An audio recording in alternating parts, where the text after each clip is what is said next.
Бүгін достар, мына президентimiz қол қойды. Мас айдоочулар үчүн, автоембаштар үчүн жана самокаттар үчүн жаңы мыйзам.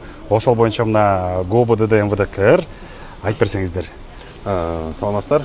Мен Кыргыз Республикасынын Ички иштер министрлигинин жол кыймыл башкы башкармалыгынын жол кайгылуу кызматы жана укук колдонуу практикасы башкармалыгынын башчысы болгон милициянын капитаны Нурлан Ниязбеков. Бүгүнкү кабыл алган президентибиз кол койгон мыйзамдын негизги эмнеге каралган басымдуулугу жана чет-четинен ошо пункттар менен айтып берсеңиз. Азыркы бул кабыл алынган мыйзам биздики бул биринчиден мас айдоочуларга жазаларды катаалдаштыруу каралган.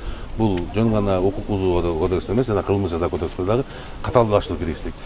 Буну сизге баштан айтып берсем, бул укук бузуу кодексинде эгер мурда айдоочу жөн эле айдоочу мас абалында кармалса, анда 1 жылга чейин айдоочулук укугунан ажыратылчу. Жөн эле ажыратылчу, штраф жок эле? Штраф жок, эч кандай эмес жок болчу. Азыркы учурда бул мыйзам долбоору менен 80 000 сом айыппул жана 2 жылга айдоочулук бөлүмүнөн ажыратуу каралган. Биринчи эле мастар кармалса, биринчи жолу эле дароо 2 жылга экен лишение и 80 000 сом. Туура айтасыз.